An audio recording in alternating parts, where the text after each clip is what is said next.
ಬೆಂಗಳೂರಿನಲ್ಲಿ ಹೇಗಿದೆ lockdown day 2ನ ಸ್ತಬ್ಧ ಚಿತ್ರಣ. ಬೆಂಗಳೂರಿಗೆ ಬೀಗ ಬಿದ್ದರೂ ಜನರು ಗುಳೆ ಹೊರಟಿರೋದು ಹೇಗೆ? ರೂಲ್ಸ್ ಬ್ರೇಕ್ ಮಾಡಿದವರಿಗೆ ಖಾಕಿ ಬಿಸಿ ಮುಟ್ಟಿಸ್ತಿರೋದು ಹೇಗೆ? ಕೊರೋನಾ ಕಂಟ್ರೋಲ್ಗೆ ಮತ್ತೆ ಸಭೆ ಕರೆದಿದ್ದು ಯಾಕೆ ಸಿಎಂ ಬಿಎಸ್ವೈ? ಇವೆಲ್ಲವನ್ನು ನೋಡೋಣ ನ್ಯೂಸ್ ಟಾಪ್ 9ನಲ್ಲಿ. ಎರಡನೇ ದಿನದ ಲಾಕ್ಡೌನ್ನಲ್ಲಿ ಹೇಗಿದೆ ಬೆಂಗಳೂರು? ಹೊರ ರಾಜ್ಯದ ಕಾರ್ಮಿಕರು ಇವತ್ತು ಬೆಂಗಳೂರು ಬಿಟ್ಟು ತೆರಳುತ್ತಿರೋದು ಹೇಗೆ? ಸರ್ಕಾರದ ಖಡಕ್ ರೂಲ್ಸ್ ಮಧ್ಯೆ ಗ್ರಾಹಕರ ಜೇಬು ಸುಟ್ಟಿರೋದು ಹೇಗೆ? ನೋಡೋಣ ಲಾಕ್ಡೌನ್ ನ್ಯೂಸ್ ಟಾಪ್ 9ನಲ್ಲಿ.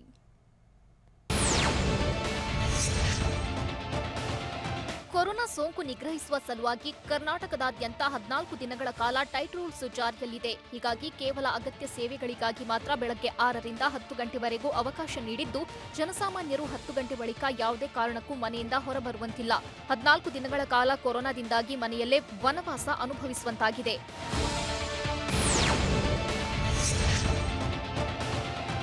ಸದಾ ಜನರಿಂದಲೇ ಗಿಜಿಗುಡ್ತಿದ್ದ ಬೆಂಗಳೂರಿನ ಹೃದಯ ಭಾಗ ಮೆಜೆಸ್ಟಿಕ್ ಇವತ್ತು ಫುಲ್ ಸೈಲೆಂಟ್ ಆಗಿತ್ತು. ಮೆಜೆಸ್ಟಿಕ್ನ ಕೆಂಪೇಗೌಡ ಬಸ್ ನಿಲ್ದಾಣ, ಕೆಎಸ್ಆರ್ಟಿಸಿ ಬಸ್ ನಿಲ್ದಾಣ ಕಂಪ್ಲೀಟ್ ಖಾಲಿಯಾಗಿತ್ತು. ಇತ್ತ ಬಸ್ಗಳು ಇಲ್ಲದೆ, ಅತ್ತ ಜನರು ಇರಲಿಲ್ಲ. ಮೆಜೆಸ್ಟಿಕ್ ಬಸ್ ನಿಲ್ದಾಣ ಬಿಕೋ ಎಂತಿದೆ.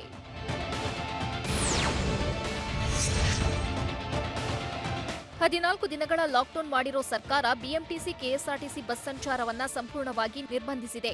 ಆದರೆ ಏರ್ಪೋರ್ಟ್ಗೆ ತೆರಳುವ ಪ್ರಯಾಣಿಕರ ಅನುಕೂಲಕ್ಕಾಗಿ ಬಸ್ ವ್ಯವಸ್ಥೆ ಕಲ್ಪಿಸಿದೆ. ಮೆಜೆಸ್ಟಿಕ್ ಬಿಎಂಟಿಸಿ ಬಸ್ ನಿಲ್ದಾಣದಿಂದ ಪ್ರತಿ ಗಂಟೆಗೊಂದು ಬಸ್ ಕೆಂಪೇಗೌಡ ವಿಮಾನ ನಿಲ್ದಾಣಕ್ಕೆ ತೆರಳುತ್ತಿದೆ.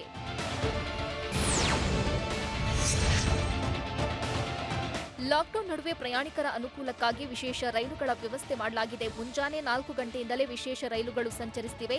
ಹೀಗಾಗಿ ಕ್ರಾಂತಿವೀರ ಸಂಗೊಳ್ಳಿ ರಾಯಣ್ಣ ರೈಲ್ವೆ ನಿಲ್ದಾಣದಲ್ಲಿ ಪ್ರಯಾಣಿಕರು ತುಂಬಿ ತುಳುಕ್ತಿದ್ದಾರೆ. ಗಂಟು ಮೂಟೆ ಕಟ್ಟಿಕೊಂಡು ನೂರಾರು ಜನರು ಬೆಂಗಳೂರಿಗೆ ಗುಡ್ ಬೈ ಹೇಳಿದ್ದಾರೆ.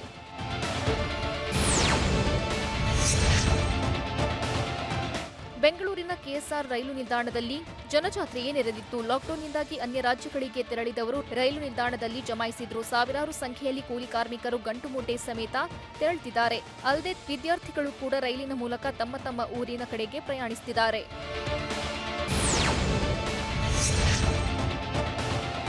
ಬೆಂಗಳೂರಿನ ಯಶವಂತಪುರ ರೈಲ್ವೆ ನಿಲ್ದಾಣದಲ್ಲಿ ಜನಸಾಗರವೇ ಸೇರಿದೆ. ಲಾಕ್ಡೌನ್ನಿಂದಾಗಿ ಅನ್ಯ ರಾಜ್ಯದ ಕಾರ್ಮಿಕರು ಬೆಂಗಳೂರು ತೊರೆಯುತ್ತಿದ್ದಾರೆ. ಬಿಹಾರ, ಜಾರ್ಖಂಡ್, ಒಡಿಶಾ, ರಾಜಸ್ಥಾನ ಮೂಲದ ಹೆಚ್ಚಿನ ಸಂಖ್ಯೆಯ ಕಾರ್ಮಿಕರು ಕುಟುಂಬ ಸಮೇತ ಊರುಗಳತ್ತ ತೆರಳುತ್ತಿದ್ದಾರೆ. ಇದರಿಂದ ರೈಲ್ವೆ ನಿಲ್ದಾಣದಲ್ಲಿ ದೈಹಿಕ ಅಂತರ ಸಂಪೂರ್ಣ ಮಾಯವಾಗಿದೆ.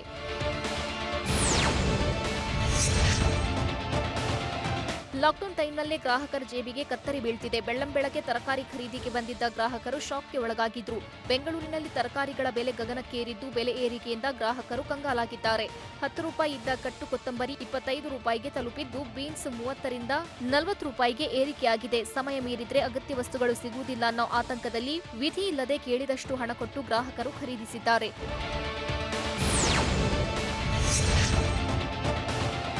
ಲಾಕ್ಡೌನ್ನಿಂದಾಗಿ ಅಗತ್ಯ ಸೇವೆಗಳ ಜೊತೆಗೆ ಮದ್ಯದಂಗಡಿಗಳಿಗೂ ಬೆಳಗ್ಗೆ 6ರಿಂದ 10 ಗಂಟೆಯೊಳಗೆ ತೆರೆಯಲು ಅವಕಾಶ ನೀಡಲಾಗಿದೆ. ಹೀಗಾಗಿ ಬಳ್ಳಾರಿಯಲ್ಲಿ ಬೆಳ್ಳಂಬೆಳಗ್ಗೆಯೇ ಮದ್ಯದಂಗಡಿಗಳು ಓಪನ್ ಆಗಿದ್ವು.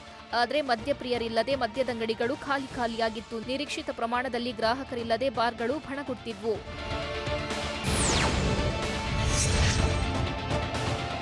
ಬಳ್ಳಾರಿ ಮಾತ್ರವಲ್ಲ, ಕೋಟೆನಾಡು ಚಿತ್ರದುರ್ಗದಲ್ಲಿಯೂ ಬಾರ್ಗಳು ಬಿಕೋ ಎಂತಿವೆ. ಬೆಳಗ್ಗೆ 6 ಗಂಟೆಯಿಂದ 10 ಗಂಟೆಯವರೆಗೆ ಮದ್ಯ ಖರೀದಿಸಲು ಸರ್ಕಾರ ಅವಕಾಶ ನೀಡಿದೆ. ಆದರೆ ಮದ್ಯಪ್ರಿಯರಿಲ್ಲದೆ ಬಾರ್ಗಳು ಖಾಲಿಯಾಗಿತ್ತು. ಆಗೊಬ್ಬ ಈಗೊಬ್ಬ ಅನ್ನುವಂತೆ ಮದ್ಯಪ್ರಿಯರು ಬಾರ್ನತ್ತ ಬರ್ತಿದ್ದು, ಬಾರ್ ಮಾಲೀಕರಿಗೆ ಭಾರಿ ನಷ್ಟವಾಗ್ತಿದೆ. ಲಾಕ್ಡೌನ್ನಿಂದ ಬೆಂಗಳೂರು ಕಂಪ್ಲೀಟ್ ಸ್ತಬ್ಧವಾಗಿದ್ಯಾ? ಸ್ಟ್ರಿಕ್ಟ್ ರೂಲ್ಸ್ ಮಧ್ಯೆ ಖರೀದಿಯ ಭರಾಟೆ ಹೇಗಿತ್ತು? ಇಂತಹ ಜೀವನ ಮಾಡೋದಕ್ಕಿಂತ ಸಾಯೋದೇ ಮೇಲು ಅಂತ ವ್ಯಾಪಾರಿಗಳು ಆಕ್ರೋಶ ವ್ಯಕ್ತಪಡಿಸಿದ್ದು ಯಾಕೆ? ನೋಡೋಣ ಬೆಂಗಳೂರು ಲಾಕ್ ನ್ಯೂಸ್ ಟಾಪ್ 9ನಲ್ಲಿ.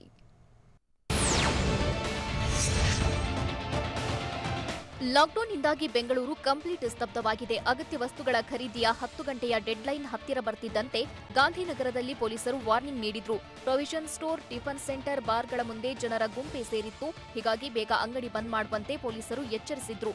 ಖಾಕಿ ವಾರ್ನಿಂಗ್ ನೀಡುತ್ತಿದ್ದಂತೆ ಬೇಗ ಅಗತ್ಯ ವಸ್ತು ಖರೀದಿಸಿ ಗ್ರಾಹಕರು ಜಾಗ ಖಾಲಿ ಮಾಡಿದ್ರು. ಲಾಕ್ಡೌನ್ 2ನೇ ದಿನವಾದ ಇಂದು ಬೆಂಗಳೂರಿನ ಮಾರುಕಟ್ಟೆಗಳೆಲ್ಲ ಕಂಪ್ಲೀಟ್ ಬಂದ್ ಆಗಿದೆ. ಬೆಳಗ್ಗೆ 10 ಗಂಟೆ ಆಗ್ತಿದ್ದಂತೆಯೇ ಅಖಾಡಕ್ಕಿಳಿದಿದ್ದ ಪೊಲೀಸರು ಅಂಗಡಿ ಮುಂಗಟ್ಟುಗಳನ್ನು ಮುಚ್ಚಿಸಿದ್ದಾರೆ. ಕೆಆರ್ ಮಾರುಕಟ್ಟೆ, ಯಶವಂತಪುರ, ಗಾಂಧಿ ಬಜಾರ್, ಮಲ್ಲೇಶ್ವರಂ ಮಾರುಕಟ್ಟೆಗಳನ್ನು ಬಂದ್ ಮಾಡಿಸಿದ್ದಾರೆ. ಗಂಟು ಮೂಟೆ ಕಟ್ಟಿಕೊಂಡು ವ್ಯಾಪಾರಿಗಳು ಹೊರಟಿದ್ದಾರೆ.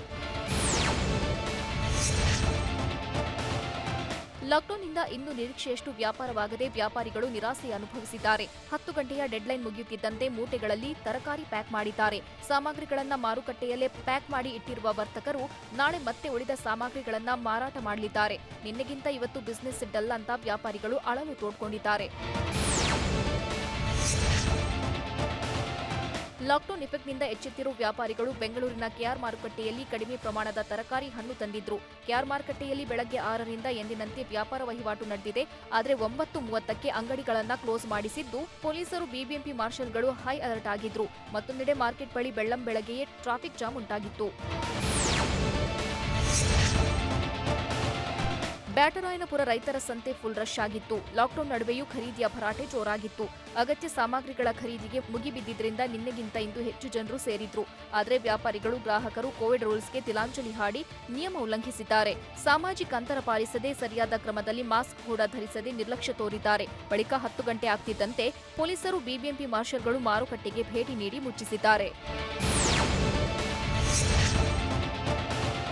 ಇಂತಹ ಜೀವನ ಮಾಡೋದಕ್ಕಿಂತ ಸಾಯೋದೇ ಮೇಲು ಅಂತ ವ್ಯಾಪಾರಿಗಳು ಆಕ್ರೋಶ ವ್ಯಕ್ತಪಡಿಸಿದ್ದಾರೆ. ಎಷ್ಟೇ ಕಾಡಿ ಬೇಡಿದ್ರೂ ಜನ ಬಂದು ತರಕಾರಿ ಸೊಪ್ಪು ತಗೋತಿಲ್ಲ. 1 ಕಟ್ಟು ಕೊತ್ತಂಬರಿ 25 ರೂಪಾಯಿ ಕೊಟ್ಟು ತಂದಿದ್ದೀವಿ, ಈಗ 10 ರೂಪಾಯಿಗೆ ಕೊಟ್ಟರು ಜನ ತಗೋತಿಲ್ಲ ಅಂತ ಯಶವಂತಪುರ ಮಾರುಕಟ್ಟೆಯಲ್ಲಿ ಅಳಲು ತೋಡಿಕೊಂಡಿದ್ದಾರೆ. ಅಲ್ಲದೆ ಸರ್ಕಾರ 2 ಕೆಜಿ ಅಕ್ಕಿ, ರಾಗಿ ಕೊಡುತ್ತೆ. ಆದರೆ ರಾಗಿ ಬರೀ ಮಣ್ಣಿಂದ ತುಂಬಿದ್ದು, ಅದನ್ನ ಕ್ಲೀನ್ ಮಾಡಿದ್ರೆ 1 ಕೆಜಿ ಅಷ್ಟೇ ಸಿಗೋದು. ಇದರಿಂದ ಹೇಗೆ ಜೀವನ ಸಾಗಿಸೋದು ಅಂತ ವೃದ್ಧೆ ಗಂಗಮ್ಮ ಭಾವುಕರಾಗಿದ್ದಾರೆ. ಕೊರೋನಾ ನಿಯಂತ್ರಿಸಲು ಲಾಕ್ಡೌನ್ ಘೋಷಿಸಿರುವ ಸರ್ಕಾರ ಬೆಳಗ್ಗೆ 6 ಗಂಟೆಯಿಂದ 10 ಗಂಟೆವರೆಗೆ ಮಾರುಕಟ್ಟೆಗಳಲ್ಲಿ ವ್ಯಾಪಾರಕ್ಕೆ ಅನುವು ಮಾಡಿಕೊಟ್ಟಿದೆ. ಆದರೆ ಸರ್ಕಾರದ ನಿರ್ಧಾರಕ್ಕೆ ವ್ಯಾಪಾರಿಗಳು ಅಸಮಾಧಾನ ವ್ಯಕ್ತಪಡಿಸಿದ್ದಾರೆ. ನಾವು ಇದನ್ನೇ ನಂಬಿ ಜೀವನ ಸಾಗಿಸುತ್ತಿದ್ದು 4 ಗಂಟೆ ಮಾತ್ರ ಸಮಯ ಕೊಟ್ಟಿರೋದ್ರಿಂದ ಕಷ್ಟವಾಗ್ತಿದೆ ಅಂತ ಹೇಳಿದ್ದಾರೆ. ಯಶವಂತಪುರ ಮಾರುಕಟ್ಟೆಯಲ್ಲಿ ವ್ಯಾಪಾರಿಗಳು ಅಳಲು ತೋಡಿಕೊಂಡಿದ್ದು, ನಿನ್ನೆ ತಂದ ಐಟಂಗಳೇ ಖಾಲಿ ಆಗ್ತಿಲ್ಲ. ಹೀಗೆ ಆದರೆ ಜೀವನಕ್ಕೂ ಕಷ್ಟ ಆಗುತ್ತೆ ಎಂದು ಹೇಳಿದ್ದಾರೆ. ಯಶವಂತಪುರ ಮಾರುಕಟ್ಟೆಯಲ್ಲಿ ಬೆಳಗ್ಗೆ 10 ಗಂಟೆಯವರೆಗೂ ವ್ಯಾಪಾರಕ್ಕೆ ಅವಕಾಶ ನೀಡಲಾಗಿತ್ತು. ಆದರೆ ವ್ಯಾಪಾರವಿಲ್ಲದೆ ವ್ಯಾಪಾರಿಗಳು ಕಂಗಾಲಾಗಿದ್ದಾರೆ. ಖರೀದಿಗೆ ಅವಕಾಶ ನೀಡಿದ್ರೂ ಜನರು ಮಾತ್ರ ಮಾರ್ಕೆಟ್ ಕಡೆ ಬಂದಿಲ್ಲ. ನಿನ್ನೆ ಕೂಡ ವ್ಯಾಪಾರ ಇಲ್ಲದೆ ಕಂಗಾಲಾಗಿದ್ದ ವ್ಯಾಪಾರಸ್ಥರು ಇಂದು ಕೂಡ ನಷ್ಟ ಅನುಭವಿಸಿದ್ದಾರೆ. ಹಾಕಿದ ತರಕಾರಿ ಹಾಗೆ ಇದೆ ಎಂದು ವ್ಯಾಪಾರಸ್ಥರು ಅಳಲು ತೋಡ್ಕೊಂಡಿದ್ದಾರೆ. ಸರ್ಕಾರದ ಟಫ್ ರೂಲ್ಸ್ನಿಂದಾಗಿ ಕೇವಲ 25 ನಿಮಿಷದಲ್ಲಿ ಮದುವೆ ಮುಗಿದಿದೆ. ಬೆಂಗಳೂರಿನ ಶೇಷಾದ್ರಿಪುರಂ ಪೊಲೀಸ್ ಠಾಣೆಯ ಪಕ್ಕದಲ್ಲಿರುವ ಕಾಶಿ ವಿಶ್ವನಾಥ ದೇವಸ್ಥಾನದಲ್ಲಿ ಮದುವೆ ನೆರವೇರಿದ್ದು, ಕೇವಲ 25 ಜನ ಕುಟುಂಬಸ್ಥರು ಭಾಗಿಯಾಗಿದ್ರು. ಜನವರಿಯಲ್ಲಿ ಮದುವೆಗೆ ಕಲ್ಯಾಣ ಮಂಟಪ ಬುಕ್ ಮಾಡಿದ್ರು. ಆದರೆ ಕಲ್ಯಾಣ ಮಂಟಪ ರದ್ದು ಮಾಡಿ ದೇಗುಲದಲ್ಲಿ ಮದುವೆ ಮಾಡಲಾಗಿದೆ. ಟಫ್ ರೂಲ್ಸ್ ಮಧ್ಯೆ ಎಲ್ಲ ಅಂಗಡಿಗಳು ಓಪನ್ ಆಗಿದ್ದು ಎಲ್ಲಿ? ಪೊಲೀಸರು ಲಾಠಿ ಹಿಡಿದು ವಾರ್ನಿಂಗ್ ಕೊಟ್ಟಿದ್ದೇಕೆ? ಕೊರೋನಾಗೆ ಡೋಂಟ್ ಕೇರ್ ಎಂದು ಭರ್ಜರಿ ವ್ಯಾಪಾರ ಮಾಡಿದ್ದು ಹೇಗೆ? ನೋಡೋಣ ಲಾಕ್ ಎಫೆಕ್ಟ್ ನ್ಯೂಸ್ ಟಾಪ್ನಲ್ಲಿ. ಮಂಡ್ಯ ಜಿಲ್ಲೆಯಲ್ಲಿ ಸರ್ಕಾರದ ಟಫ್ ರೂಲ್ಸ್ ಉಲ್ಲಂಘನೆ ಮಾಡಲಾಗಿತ್ತು. ಅಗತ್ಯ ಸೇವೆಗಳ ಅಂಗಡಿ ಜೊತೆ ಎಲ್ಲ ಅಂಗಡಿ ತೆರೆದು ವ್ಯಾಪಾರ ಮಾಡಿದ್ದಾರೆ. ಮಂಡ್ಯದ ವಿವಿ ರಸ್ತೆಯಲ್ಲಿನ ಫ್ಯಾನ್ಸಿ ಸ್ಟೋರ್, ಬಟ್ಟೆ ಅಂಗಡಿ, ಚಪ್ಪಲಿ ಅಂಗಡಿ, ಆಟೋಮೊಬೈಲ್ ಅಂಗಡಿಗಳು ಓಪನ್ ಆಗಿತ್ತು. ಕೆಲ ಅಂಗಡಿ ಮಾಲೀಕರು ಅರ್ಧಬಾಗಿಲು ತೆರೆದು ವ್ಯಾಪಾರ ಮಾಡಿದ್ದಾರೆ.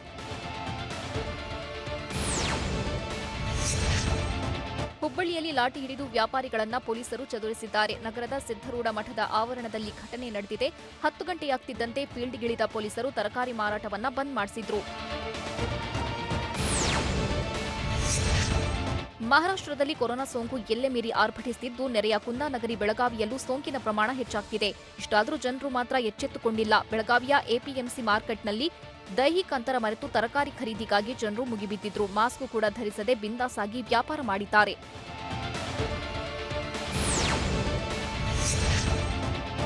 ಬೀದರ್ನಲ್ಲಿ ಕೊರೋನಾ ಕೇಸ್ ಹೆಚ್ಚಾದರೂ ಜನರು ಮಾತ್ರ ಎಚ್ಚೆತ್ತುಕೊಂಡಿಲ್ಲ. ಸಾಮಾಜಿಕ ಅಂತರ ಮರೆತು ನಗರದ ಬರೀದ್ ಶಾಹಿ ಮೈದಾನದಲ್ಲಿ ತರಕಾರಿ ಕೊಳ್ಳಲು ಮುಗಿಬಿದ್ದಿದ್ರು. ಬೀದರ್ನಲ್ಲಿ ಒಂದೇ ವಾರದಲ್ಲಿ ಕೊರೋನಾಗೆ 22 ಸಾವು, 2632 ಜನರಿಗೆ ಪಾಸಿಟಿವ್ ಬಂದಿದ್ರು. ಜನರು ಮಾತ್ರ ಕೊರೋನಾ ರೂಲ್ಸ್ಗೆ ಡೋಂಟ್ ಕೇರ್ ಎಂದಿದ್ದಾರೆ.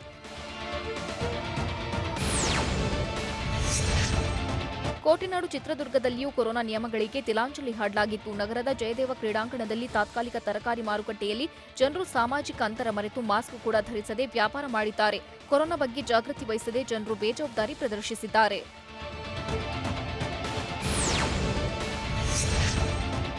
ಮಂಡ್ಯದಲ್ಲಿ ಕೊರೋನಾಗೆ ಜನರು ಡೋಂಟ್ ಕೇರ್ ಎಂದಿದ್ದು, ನಗರದ ಎಲ್ಲಾ ರಸ್ತೆಗಳಲ್ಲೂ ಜನಜಂಗುಳಿ ಸೇರಿತ್ತು. ಅಗತ್ಯ ವಸ್ತುಗಳ ಖರೀದಿ ನೆಪದಲ್ಲಿ ಜನರು ರಸ್ತೆಗಿಳಿದಿದ್ದು, ನಗರದ ರಸ್ತೆಗಳಲ್ಲಿ ಟ್ರಾಫಿಕ್ ಜಾಮ್ ಆಗಿತ್ತು. ಜನರು ಕೊರೋನಾ ರೂಲ್ಸ್ಗೆ ಡೋಂಟ್ ಕೇರ್ ಎಂದಿದ್ರು. ಪೊಲೀಸರು ಹಾಗೂ ನಗರಸಭೆ ಅಧಿಕಾರಿಗಳು ನಾಪತ್ತೆಯಾಗಿದ್ರು.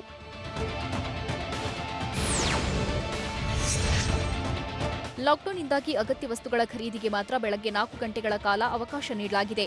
ಇದೇ ವೇಳೆ ದುಪ್ಪಟ್ಟು ಬೆಲೆಗೆ ಗುಟ್ಕಾ ಮಾರ್ತಿದ್ದ ಆರೋಪ ಕೇಳಿಬಂದಿದ್ದು, ಗುಟ್ಕಾಗಾಗಿ ಹೊಡೆದಾಟ ನಡೆಸಿದ್ದಾರೆ. ಹುಬ್ಬಳ್ಳಿಯ ಬಾರದಾನ ಸಾಲ್ ಏರಿಯಾದಲ್ಲಿ ಘಟನೆ ನಡೆದಿದ್ದು, ರಸ್ತೆ ಮಧ್ಯೆಯೇ 4 ಜನ ಕಿತ್ತಾಡಿದ್ದಾರೆ.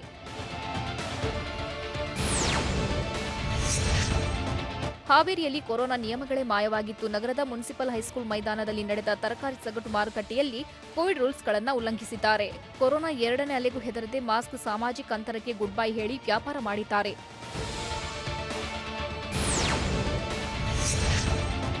ಕೊರೋನಾ ಲಾಕ್ಡೌನ್ನ 2ನೇ ದಿನವೂ ರಾಯಚೂರು ಮಾರುಕಟ್ಟೆಯಲ್ಲಿ ಜನಜಂಗುಳಿಯೇ ಸೇರಿತ್ತು. ತರಕಾರಿ ಮಾರುಕಟ್ಟೆಯಲ್ಲಿ ಜನಜಾತ್ರೆಯೇ ಸೇರಿದ್ರಿಂದ ಕೊರೋನಾ ಹರಡುವ ಆತಂಕ ಶುರುವಾಗಿದೆ. ಮಾಸ್ಕ್ ಸಹ ಇಲ್ಲದೆ ವ್ಯಾಪಾರ ಮಾಡಿದ್ದು, ಸಾಮಾಜಿಕ ಅಂತರ ಮರೆತು ನಿರ್ಲಕ್ಷ್ಯ ತೋರಿದ್ದಾರೆ. ರಣಕೇಕೆ ಹಾಕ್ತಿರೋ ಕೊರೋನಾಗೆ ಡೋಂಟ್ ಕೇರ್ ಎಂದಿದ್ದೆಲ್ಲಿ? ಕೊರೋನಾಗೆ ಮದುವೆಗಳೇ ಹಾಟ್ಸ್ಪಾಟ್ ಆಗ್ತಿದೆಯಾ? 60 ಚೆಕ್ ಪೋಸ್ಟ್ ನಿರ್ಮಾಣ ಮಾಡಿ ಡ್ರೋನ್ ಮೂಲಕ ಹದ್ದಿನ ಕಣ್ಣು ಇಟ್ಟಿರೋದೆಲ್ಲಿ? ನೋಡೋಣ ಕೊರೋನಾ ಅಲರ್ಟ್ ನ್ಯೂಸ್ ಟಾಪ್ 9ನಲ್ಲಿ. ಮೈಸೂರಿನಲ್ಲಿ ಕೊರೋನಾ ಸೋಂಕಿತರ ಸಂಖ್ಯೆಯಲ್ಲಿ ಭಾರಿ ಪ್ರಮಾಣದಲ್ಲಿ ಏರಿಕೆಯಾಗ್ತಿದ್ರೂ ಜನರು ಮಾತ್ರ ಎಚ್ಚೆತ್ತುಕೊಳ್ತಿಲ್ಲ. ತಿಲಕ್ ನಗರದಲ್ಲಿರುವ ಹಣ್ಣಿನ ಮಾರುಕಟ್ಟೆಯಲ್ಲಿ ಗ್ರಾಹಕರು, ವ್ಯಾಪಾರಿಗಳು ಬೇಜವಾಬ್ದಾರಿ ಪ್ರದರ್ಶಿಸಿದ್ದಾರೆ. ಸಾಮಾಜಿಕ ಅಂತರವಿಲ್ಲದೆ ಮಾಸ್ಕ್ ಕೂಡ ಸರಿಯಾಗಿ ಧರಿಸದೆ ವ್ಯಾಪಾರ ಮಾಡಿದ್ದು, ಕೊರೋನಾ ಮತ್ತಷ್ಟು ಹರಡುವ ಆತಂಕ ಎದುರಾಗಿದೆ.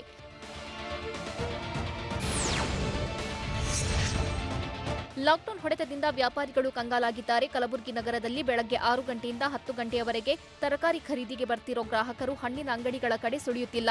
ಹೀಗಾಗಿ ಗ್ರಾಹಕರಿಲ್ಲದೆ ವ್ಯಾಪಾರಿಗಳು ಕಂಗಾಲಾಗಿದ್ದಾರೆ. ಅಲ್ಲದೆ ತರಕಾರಿ ಖರೀದಿಗೂ ಜನರು ಹೆಚ್ಚಿನ ಉತ್ಸಾಹ ತೋರ್ತಿಲ್ಲ.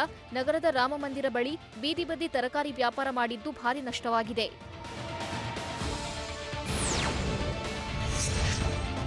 ಕೊಪ್ಪಳ ಜಿಲ್ಲೆಯ ಗಂಗಾವತಿ ಎಪಿಎಂಸಿಯಲ್ಲಿ ಜನಜಂಗುಳಿಯೇ ಸೇರಿತ್ತು. ದೈಹಿಕ ಅಂತರ ಮರೆತು ಮಾಸ್ಕ್ ಧರಿಸದೆ ವ್ಯಾಪಾರ ಮಾಡಿದ್ದಾರೆ. ತರಕಾರಿ ಖರೀದಿಗೆ ಜನರು ಮುಗಿಬಿದ್ದಿದ್ರು. ಕೊಪ್ಪಳದಲ್ಲಿ ದಿನೇ ದಿನೇ ಕೊರೋನಾ ಹೆಚ್ಚುತ್ತಿದ್ರು. ಜನರು ಮಾತ್ರ ಕ್ಯಾರೆ ಎನ್ನದೆ ವ್ಯಾಪಾರದಲ್ಲಿ ಮಗ್ನರಾಗಿದ್ದು ತೀವ್ರ ಆಘಾತಕಾರಿಯಾಗಿದೆ.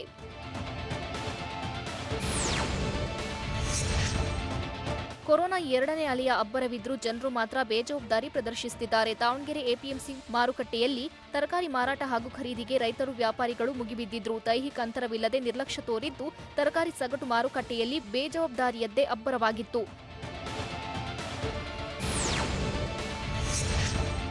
ಕೊರೋನಾ ನಿಯಂತ್ರಣಕ್ಕೆ ಕೋಲಾರ ಜಿಲ್ಲಾಡಳಿತ ಹೈ ಅಲರ್ಟ್ ಆಗಿದ್ದು ತರಕಾರಿ ಮಾರುಕಟ್ಟೆ ಶಿಫ್ಟ್ ಮಾಡಿದೆ. ಸಂತೆ ಮೈದಾನದಲ್ಲಿದ್ದ ತರಕಾರಿ ಮಾರುಕಟ್ಟೆಯನ್ನ ಜೂನಿಯರ್ ಕಾಲೇಜು ಮೈದಾನಕ್ಕೆ ಸ್ಥಳಾಂತರಿಸಿದ್ದು ಮುನ್ನೆಚ್ಚರಿಕಾ ಕ್ರಮಗಳನ್ನು ವಹಿಸಿದೆ. ಮಾರುಕಟ್ಟೆಯಲ್ಲಿ ಸಾಮಾಜಿಕ ಅಂತರ ಕಾಯ್ದುಕೊಂಡು ಖರೀದಿಗೆ ಅವಕಾಶ ನೀಡಿದ್ರು.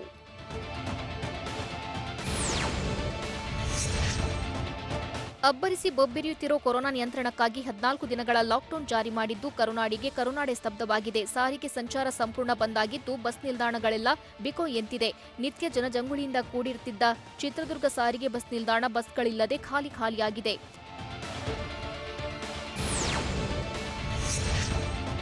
ಬಾಗಲಕೋಟೆಯಲ್ಲಿ ಮದುವೆಗಳೇ ಕೊರೋನಾ ಹಾಟ್ಸ್ಪಾಟ್ ಆಗಿದೆ. ಜಿಲ್ಲೆಯಲ್ಲಿ ಕೋವಿಡ್ ನಿಯಮ ಉಲ್ಲಂಘಿಸಿರೋದ್ರಿಂದ ಬಾಗಲಕೋಟೆ ಉಪವಿಭಾಗದ 13 ಮದುವೆಗಳ ಮೇಲೆ ಕೇಸ್ ದಾಖಲಿಸಲಾಗಿದೆ. ಬಾದಾಮಿ, ಗುಳೇದಗುಡ್ಡ, ಇಳಕಲ್, ಹುನಗುಂದ, ಬಾಗಲಕೋಟೆ ತಾಲೂಕಿನಲ್ಲಿ ನಡೆದ ಮದುವೆಗಳ ಮೇಲೆ ಕೋವಿಡ್ ನಿಯಮ ಉಲ್ಲಂಘನೆ ಆರೋಪದಡಿ ಪ್ರಕರಣ ದಾಖಲಿಸಲಾಗಿದೆ.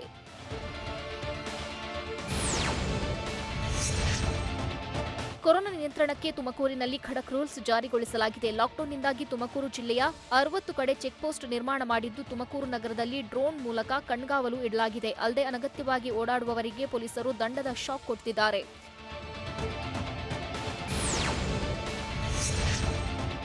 ಯಾದಗಿರಿ ಜಿಲ್ಲೆಯಲ್ಲಿ ದಿನೇ ದಿನೇ ಕೊರೋನಾ ಸೋಂಕಿತರ ಸಂಖ್ಯೆ ಹೆಚ್ಚಾಗ್ತಿರೋದ್ರಿಂದ ಜಿಲ್ಲಾಡಳಿತ ಸೋಂಕಿತರಿಗೆ ಚಿಕಿತ್ಸೆ ನೀಡಲು ಕೋವಿಡ್ ಕೇರ್ ಸೆಂಟರ್ಗಳನ್ನು ಓಪನ್ ಮಾಡಿದೆ.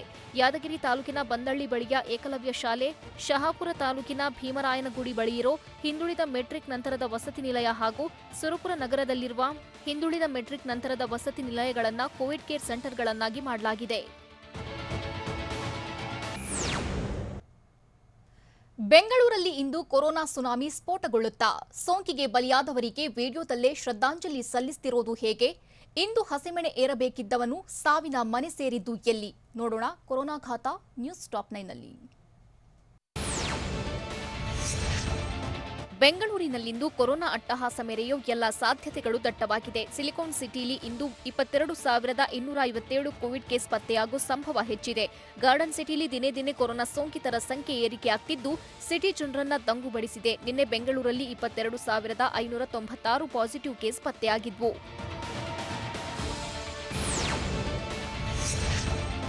ಬೆಂಗಳೂರಿನ ಚಿತಾಗಾರಗಳ ಬಳಿ ಅಂತ್ಯ ಸಂಸ್ಕಾರಕ್ಕೆ ಮೃತರ ಕುಟುಂಬಸ್ಥರೇ ಬರ್ತಿಲ್ಲ. ಮೊಬೈಲ್ನಲ್ಲಿ ಅಂತ್ಯಕ್ರಿಯೆ ವಿಡಿಯೋ ನೋಡಿ ಅಲ್ಲಿಂದಲೇ ಮೃತರಿಗೆ ಶ್ರದ್ಧಾಂಜಲಿ ಅರ್ಪಿಸುತ್ತಿದ್ದಾರೆ. ಕೇವಲ ಆಂಬ್ಯುಲೆನ್ಸ್ ಚಾಲಕನಿಗೆ ಇಂತಿಷ್ಟು ಹಣ ಕೊಟ್ಟು ಸೋಂಕಿತರನ್ನ ದಫನ್ ಮಾಡಲು ಕಳಿಸುತ್ತಿದ್ದು, ಅಂತ್ಯ ಸಂಸ್ಕಾರದ ವಿಡಿಯೋ ಕಳಿಸಿದ್ರೆ ಸಾಕು ಅಂತ ಹೇಳ್ತಿದ್ದಾರೆ ಎನ್ನಲಾಗಿದೆ. ಆ ಮೂಲಕ ವಿಡಿಯೋದಲ್ಲಿ ತಮ್ಮವರಿಗೆ ಅಂತಿಮ ವಿದಾಯ ಹೇಳ್ತಿದ್ದಾರೆ.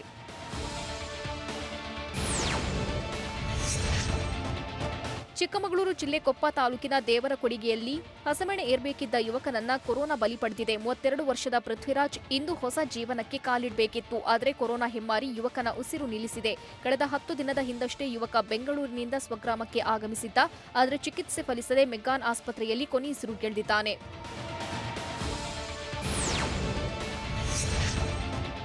ಮೈಸೂರಿನ ಚಿಕ್ಕ ಗಡಿಯಾರದ ಬಳಿ ಜನರಿಗೆ ಕೋವಿಡ್ ಟೆಸ್ಟ್ ಮಾಡಲಾಗ್ತಿದೆ. ಆದರೆ ಪರೀಕ್ಷೆಗೆ ಬಂದ ಜನ ಕೋವಿಡ್ ನಿಯಮ ಪಾಲಿಸದೆ ನಿರ್ಲಕ್ಷ್ಯ ವಹಿಸಿದ್ರು. ಜಿಲ್ಲೆಯಲ್ಲಿ ದಿನೇ ದಿನೇ ಕೊರೋನಾ ಸಂಖ್ಯೆ ಹೆಚ್ಚುತ್ತಿದ್ರು. ಸರತಿಯಲ್ಲಿ ನಿಂತವರು ಅಂತರ ಪಾಲಿಸದೆ ಮಾಸ್ಕ್ ಧರಿಸದೆ ಬೇಜವಾಬ್ದಾರಿ ತೋರಿದ್ರು. ರೂಲ್ಸ್ ಬ್ರೇಕ್ ಮಾಡಿ ಪಾಸಿಟಿವ್ ಪರೀಕ್ಷೆ ಮಾಡಿಸಿಕೊಂಡ್ರು.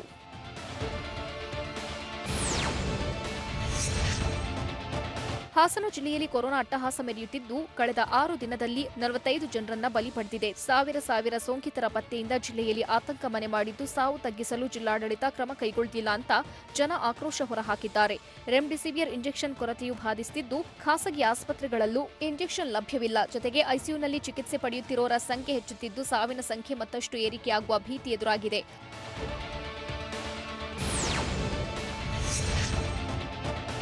ನಿರ್ಮಾಪಕ ಕೋಟಿರಾಮು ಕೊರೋನಾಗೆ ಬಲಿಯಾದ ಬೆನ್ನಲ್ಲೇ ಮತ್ತೊಬ್ಬ ನಿರ್ಮಾಪಕರನ್ನ ಕೊರೋನಾ ಬಲಿ ಪಡೆದಿದೆ. ಅಣ್ಣಯ್ಯ ರನ್ನ ಚಿತ್ರಗಳನ್ನ ನಿರ್ಮಾಣ ಮಾಡಿದ್ದ ನಿರ್ಮಾಪಕ ಚಂದ್ರಶೇಖರ್ ವಿಧಿವಶರಾಗಿದ್ದಾರೆ. ನಿಮಿಷಾಂಬ ಪ್ರೊಡಕ್ಷನ್ಸ್ ಸಂಸ್ಥೆ ಹುಟ್ಟುಹಾಕಿದ್ದ ಚಂದ್ರಶೇಖರ್ಗೆ ಕಳೆದ 23 ದಿನಗಳ ಹಿಂದೆ ಕೊರೋನಾ ಪಾಸಿಟಿವ್ ಇರೋದು ದೃಢಪಟ್ಟಿತ್ತು. ಬಳಿಕ ಚಿಕಿತ್ಸೆ ಪಡೆದು ಗುಣಮುಖರಾಗಿದ್ರು. ಆದರೆ ತಡರಾತ್ರಿ ಉಸಿರಾಟದ ಸಮಸ್ಯೆಯಿಂದ ಜಯನಗರದ ಮಣಿಪಾಲ್ ಆಸ್ಪತ್ರೆಯಲ್ಲಿ ಕೊನೆಯುಸಿರುಗೆಳೆದಿದ್ದಾರೆ.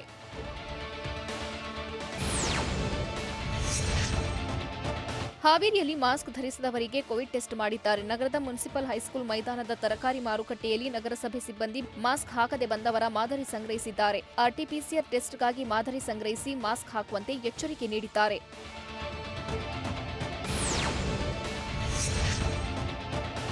ಬೆಂಗಳೂರು ಗ್ರಾಮಾಂತರ ಜಿಲ್ಲೆ ದೊಡ್ಡಬಳ್ಳಾಪುರ ಪಟ್ಟಣ ಠಾಣೆಯ ಎಲ್ಲ ಪೊಲೀಸ್ ಸಿಬ್ಬಂದಿಗೆ ಸ್ಟೀಮಿಂಗ್ ವ್ಯವಸ್ಥೆ ಮಾಡಲಾಗಿದೆ. ಠಾಣೆಯ 3 ಸಿಬ್ಬಂದಿಗೆ ಕೊರೋನಾ ಸೋಂಕಿರುವುದು ದೃಢಪಟ್ಟಿದ್ದು, ಸ್ಟಾಫ್ಗೆ ಆತ್ಮಸ್ಥೈರ್ಯ ತುಂಬಲು ಆಯುರ್ವೇದಿಕ್ ಸ್ಟೀಮಿಂಗ್ ವ್ಯವಸ್ಥೆ ಮಾಡಲಾಗಿದೆ. ನೈಸರ್ಗಿಕ ಗಿಡಮೂಲಿಕೆಗಳ ಸೊಪ್ಪು ಬಳಸಿ gas stove, pressure cooker, water ಪೈಪ್ಗಳನ್ನು ಬಳಸಿ ಸಿಬ್ಬಂದಿಗೆ ಸ್ಟೀಮಿಂಗ್ ನೀಡಲಾಗುತ್ತಿದೆ. ಕಾಂಗ್ರೆಸ್ ಮುಖಂಡರೊಬ್ಬರಿಗೆ ಧಾರವಾಡ ಜಿಲ್ಲಾಧಿಕಾರಿ ನೋಟಿಸ್ ಜಾರಿಗೊಳಿಸಿದ್ದಾರೆ. ಜಿಲ್ಲೆಯಲ್ಲಿ ಕೊರೋನಾ ಸೋಂಕಿತರಿಗೆ ಬೆಡ್ ಸಿಗ್ತಿಲ್ಲ ಅಂತ ಎಐಸಿಸಿ ಸದಸ್ಯ ಮತ್ತು ಪಾಲಿಕೆ ಮಾಜಿ ಸದಸ್ಯ ದೀಪಕ್ ಆರೋಪಿಸಿದ್ರು. ಡಿಸಿ ಬರೀ ಮಾಧ್ಯಮಗಳ ಮುಂದೆ ಪೋಸ್ಟ್ ಕೊಡ್ತಾರೆ ಅಂತ ವಾಗ್ದಾಳಿ ನಡೆಸಿದ್ರು. ಆದರೆ ಜನರಿಗೆ ತಪ್ಪು ಮಾಹಿತಿ ನೀಡಿದ್ದೀರಿ, ಹಾಗಾಗಿ 24 ಗಂಟೆ ಒಳಗೆ ಹಾಜರಾಗಿ ವಿವರಣೆ ನೀಡಿ ಅಂತ ಡಿಸಿ ನೋಟಿಸ್ನಲ್ಲಿ ಹೇಳಿದ್ದಾರೆ. ಕಳೆದ 24 ಗಂಟೆಗಳಲ್ಲಿ ದೇಶದಲ್ಲಿ ಎಷ್ಟು ಲಕ್ಷ ಕೇಸ್ ದಾಖಲಾಗಿದೆ? ದೇಶದಲ್ಲಿ ಯುದ್ಧಕ್ಕಿಂತ ಕೊರೋನಾಗೆ ಹೆಚ್ಚು ಬಲಿಯಾಗಿದ್ದಾರಾ? 18 ವರ್ಷ ಮೇಲ್ಪಟ್ಟ ಎಷ್ಟು ಕೋಟಿ ಯುವಜನರು ಲಸಿಕೆಗೆ ರಿಜಿಸ್ಟ್ರೇಷನ್ ಮಾಡಿಸಿಕೊಂಡಿದ್ದಾರೆ? ನೋಡೋಣ ಕೊರೋನಾ ಸುಳಿ ನ್ಯೂಸ್ ಟಾಪ್ 9ನಲ್ಲಿ. ಭಾರತದಲ್ಲಿ ಕಳೆದ 24 ಗಂಟೆ ಅವಧಿಯಲ್ಲಿ ಕೊರೋನಾದಿಂದ 3,646 ಮಂದಿ ಸಾವನ್ನಪ್ಪಿದ್ದಾರೆ. ನಿನ್ನೆಗಿಂತ ಇಂದು ಕೊರೋನಾದಿಂದ ಸಂಭವಿಸಿದ ಸಾವಿನ ಸಂಖ್ಯೆ ಅತ್ಯಧಿಕವಾಗಿದೆ. ಭಾರತದಲ್ಲಿ ಕಳೆದ 24 ಗಂಟೆ ಅವಧಿಯಲ್ಲಿ 3,79,164 ಮಂದಿಗೆ ಕೊರೋನಾ ಸೋಂಕು ದೃಢಪಟ್ಟಿದೆ. ಮಹಾರಾಷ್ಟ್ರದಲ್ಲಿ ನಿನ್ನೆ ಒಂದೇ ದಿನ ಕೊರೋನಾದಿಂದ ಬರೋಬ್ಬರಿ 985 ಮಂದಿ ಪ್ರಾಣ ಕಳೆದುಕೊಂಡಿದ್ದಾರೆ. ದೇಶದಲ್ಲಿ ಸಂಭವಿಸುತ್ತಿರುವ ಕೊರೋನಾ ಸಾವಿನ ಪೈಕಿ 30% ಮಹಾರಾಷ್ಟ್ರ ರಾಜ್ಯವೊಂದರಲ್ಲೇ ಸಂಭವಿಸುತ್ತಿದೆ. ಮುಂಬೈ ನಗರದಲ್ಲಿ ನಿನ್ನೆ 4,966 ಮಂದಿಗೆ ಕೊರೋನಾ ಸೋಂಕು ದೃಢಪಟ್ಟಿದೆ. ಇನ್ನು ದೆಹಲಿಯಲ್ಲಿ ಒಂದೇ ದಿನ 25,986 ಕೊರೋನಾ ಪಾಸಿಟಿವ್ ಪ್ರಕರಣಗಳು ದೃಢಪಟ್ಟಿವೆ. 24 ಗಂಟೆ ಅವಧಿಯಲ್ಲಿ ದೆಹಲಿಯಲ್ಲಿ 368 ಮಂದಿ ಕೊರೋನಾದಿಂದ ಪ್ರಾಣ ಕಳೆದುಕೊಂಡಿದ್ದಾರೆ. ದೆಹಲಿಯಲ್ಲಿ ಕೊರೋನಾ ಟೆಸ್ಟಿಂಗ್ ಪಾಸಿಟಿವಿಟಿ ದರ 31%ರಷ್ಟಿದೆ. ಭಾರತದಲ್ಲಿ ಇದುವರೆಗೂ ಯುದ್ಧಗಳಲ್ಲಿ ಸಾವನ್ನಪ್ಪಿದವರಿಗಿಂತ ಹೆಚ್ಚಿನ ಜನರು ಕೊರೋನಾಗೆ ಬಲಿಯಾಗಿದ್ದಾರೆ. ಭಾರತದಲ್ಲಿ 1962ರ ಭಾರತ ಚೀನಾ ಯುದ್ಧದಿಂದ ಹಿಡಿದು ಕಾಶ್ಮೀರದ ಉಗ್ರಗಾಮಿಗಳ ಉಪಟಳ, ನಕ್ಸಲ್ ಉಗ್ರವಾದದಿಂದ ಇದುವರೆಗೂ 57,000 ಮಂದಿ ಪ್ರಾಣ ಕಳೆದುಕೊಂಡಿದ್ದಾರೆ. ಆದರೆ ಕಳೆದೊಂದು ವರ್ಷದಲ್ಲಿ ಕೊರೋನಾದಿಂದ ಬರೋಬ್ಬರಿ 2 ಲಕ್ಷಕ್ಕೂ ಅಧಿಕ ಜನರು ಪ್ರಾಣ ಕಳೆದುಕೊಂಡಿದ್ದಾರೆ. ಹೀಗಾಗಿ ಆರೋಗ್ಯ ಕ್ಷೇತ್ರದ ಮೇಲೆ ಹೆಚ್ಚಿನ ಹೂಡಿಕೆ ಮಾಡಬೇಕು ಎನ್ನುವ ಆಗ್ರಹ ಕೇಳಿಬಂದಿದೆ.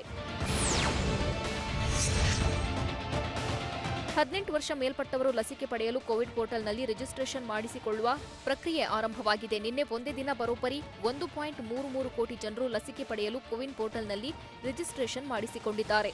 ಲಸಿಕಾ ಕಂಪನಿಗಳಿಂದ ರಾಜ್ಯ ಸರ್ಕಾರಗಳಿಗೆ ಲಸಿಕೆ ಸಿಕ್ಕ ಬಳಿಕ ಜನರಿಗೆ ಲಸಿಕೆ ಪಡೆಯುವ ಅಪಾಯಿಂಟ್ಮೆಂಟ್ ನೀಡಲಾಗುತ್ತೆ.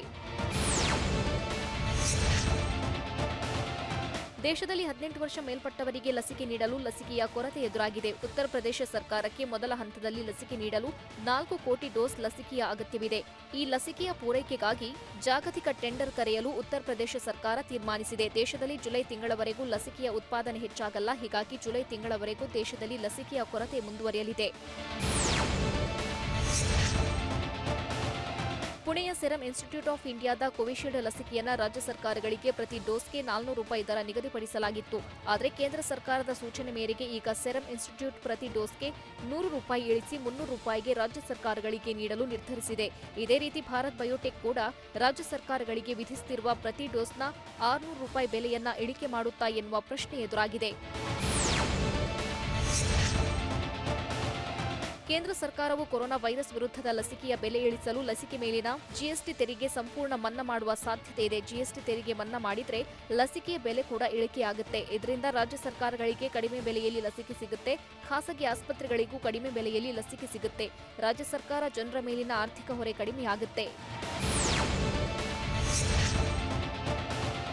ಕೊರೋನಾದ 2ನೇ ಅಲೆಯಲ್ಲಿ ಸಂಕಷ್ಟಕ್ಕೆ ಸಿಲುಕಿರುವ ಭಾರತದ ನೆರವಿಗೆ ರಷ್ಯಾ ಒಕ್ಕೂಟ ಧಾವಿಸಿದೆ. ಭಾರತಕ್ಕೆ 2 ವಿಮಾನಗಳಲ್ಲಿ ವೈದ್ಯಕೀಯ ಉಪಕರಣಗಳನ್ನು ರವಾನಿಸಿದೆ. ಆಕ್ಸಿಜನ್, ವೆಂಟಿಲೇಟರ್ ಮತ್ತು ಅಗತ್ಯ ಔಷಧಗಳ ನೆರವು ನೀಡಿದೆ. ಈಗಾಗಲೇ America, England, German, Saudi Arabia ಕೂಡ ಇದೇ ರೀತಿ ಭಾರತಕ್ಕೆ ಮಾನವೀಯತೆಯಿಂದ ನೆರವಿನ ಹಸ್ತ ಚಾಚಿವೆ. ಭಾರತಕ್ಕೆ ನೆರವು ನೀಡಲು ವಿಶ್ವಸಂಸ್ಥೆ ಮುಂದಾಗಿತ್ತು. ಆದರೆ ವಿಶ್ವಸಂಸ್ಥೆಯ ನೆರವನ್ನ ಭಾರತ ನಿರಾಕರಿಸಿದೆ. ಭಾರತದ ಬಳಿಯೇ ಬಿಕ್ಕಟ್ಟು ಎದುರಿಸಲು ಸಮಗ್ರ ವ್ಯವಸ್ಥೆ ಇದೆ ಎಂದು ಭಾರತ ಹೇಳಿದೆ ಎಂದು ವಿಶ್ವಸಂಸ್ಥೆಯ ಪ್ರಧಾನ ಕಾರ್ಯದರ್ಶಿ ಆಂಟೋನಿಯೋ ಗುಟೆರೆಸ್ ಹೇಳಿದ್ದಾರೆ. ಈ ಹಂತದಲ್ಲಿ ವಿಶ್ವಸಂಸ್ಥೆಯ ನೆರವು ಅಗತ್ಯ ಇಲ್ಲ ಎಂದು ಭಾರತ ವಿಶ್ವಸಂಸ್ಥೆಗೆ ತಿಳಿಸಿದೆ. ಹೈದರಾಬಾದ್ ವಿರುದ್ಧ ಗಾಯಕ್ವಾಡ್ ಡುಪ್ಲೆಸಿಸ್ ಶತಕದ ಜೊತೆಯಾಟ ಹೇಗಿತ್ತು? ಮಾಲಾಶ್ರೀಗೆ ಶ್ರುತಿ ಬರೆದಿರುವ ಭಾವುಕ ಪತ್ರದಲ್ಲಿ ಏನಂತ ಹೇಳಿದ್ದಾರೆ? ಕಿಚ್ಚ ಸುದೀಪ್ಗಾಗಿ ಅಭಿಮಾನಿಗಳ ಪ್ರಾರ್ಥನೆ ಹೇಗಿದೆ? ನೋಡೋಣ ಎಂಟರ್ಟೈನ್ಮೆಂಟ್ ನ್ಯೂಸ್ ಟಾಪ್ 9ನಲ್ಲಿ. ಋತುರಾಜ್ ಗಾಯಕ್ವಾಡ್ ಹಾಗೂ ಫ್ಲಾ ಡುಪ್ಲೆಸಿಸ್ ಶತಕದ ಜೊತೆಯಾಟಕ್ಕೆ ಸುಸ್ತಾದ ಸನ್ರೈಸರ್ಸ್ ಹೈದರಾಬಾದ್ ಸೋಲಿಗೆ ಶರಣಾಗಿದೆ. ಈ ಗೆಲುವಿನೊಂದಿಗೆ ಸತತ 5ನೇ ಗೆಲುವು ದಾಖಲಿಸಿದ ಚೆನ್ನೈ ಸೂಪರ್ ಕಿಂಗ್ಸ್ ಪಾಯಿಂಟ್ಸ್ ಪಟ್ಟಿಯಲ್ಲಿ ಅಗ್ರಸ್ಥಾನಕ್ಕೇರಿದೆ. ಸನ್ರೈಸರ್ಸ್ 3 ವಿಕೆಟ್ ನಷ್ಟಕ್ಕೆ 171 ರನ್ ಗಳಿಸಿತು. 18.3 ಓವರ್ಗಳಲ್ಲಿ ಚೆನ್ನೈ 3 ವಿಕೆಟ್ ಕಳೆದುಕೊಂಡು ಗೆಲುವಿನ ನಗೆ ಬೀರಿತು.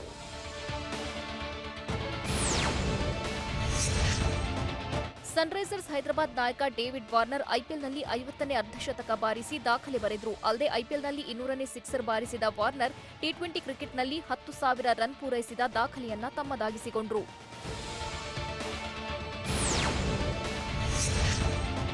ಐಪಿಎಲ್ನಲ್ಲಿ Chennai super kings batsman Suresh Raina 500 ಬೌಂಡರಿಗಳನ್ನು ಬಾರಿಸಿದ ಸಾಧನೆ ಮಾಡಿದ್ರು. ಸನ್ರೈಸರ್ಸ್ ಹೈದರಾಬಾದ್ ವಿರುದ್ಧ 3 ಬೌಂಡರಿಗಳನ್ನು ಬಾರಿಸಿದ ರೈನಾ ಕಲರ್ಫುಲ್ ಟೂರ್ನಿಯಲ್ಲಿ 500 ಬೌಂಡರಿಗಳನ್ನು ಪೂರೈಸಿದ್ರು.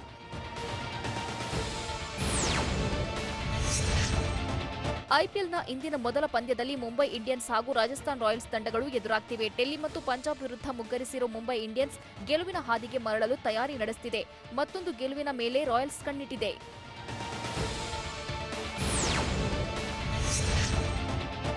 ಆರ್ಸಿಬಿ ವಿರುದ್ಧ 1 ರನ್ಗಳಿಂದ ಸೋಲು ಕಂಡಿದ್ದ ಡೆಲ್ಲಿ ಕ್ಯಾಪಿಟಲ್ಸ್ ಇಂದು ಕೆಕೆಆರ್ ವಿರುದ್ಧ ಸೆಣಸಾಡಲಿದೆ. 26 ಪಂದ್ಯಗಳಲ್ಲಿ ಡೆಲ್ಲಿ, ಕೋಲ್ಕತ್ತಾ ತಂಡಗಳು ಮುಖಾಮುಖಿಯಾಗಿವೆ. ಕೆಕೆಆರ್ 14 ಪಂದ್ಯಗಳಲ್ಲಿ ಗೆದ್ದಿದ್ರೆ ಡೆಲ್ಲಿ 11 ಪಂದ್ಯಗಳಲ್ಲಿ ಜಯ ಸಾಧಿಸಿದೆ.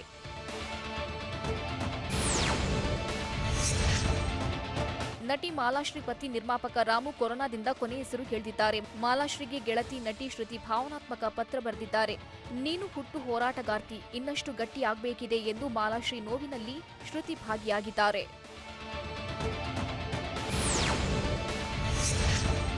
ಬಹುಭಾಷಾ ನಟಿ ರಮ್ಯಾ ಕೃಷ್ಣ ಕೋವಿಡ್ ಲಸಿಕೆ ಪಡೆದುಕೊಂಡಿದ್ದಾರೆ. ಇತ್ತೀಚೆಗೆ ಮೊದಲ ಡೋಸ್ ಲಸಿಕೆ ತೆಗೆದುಕೊಂಡಿದ್ರು. ಈಗ 2ನೇ ಡೋಸ್ ಲಸಿಕೆ ಪಡೆದುಕೊಂಡಿದ್ದಾರೆ. ಈ ವಿಚಾರವನ್ನ ಸಾಮಾಜಿಕ ಜಾಲತಾಣದಲ್ಲಿ ಹಂಚಿಕೊಂಡಿದ್ದು ಎಲ್ಲರೂ ಲಸಿಕೆ ಹಾಕಿಸಿಕೊಳ್ಳುವಂತೆ ಮನವಿ ಮಾಡಿದ್ದಾರೆ.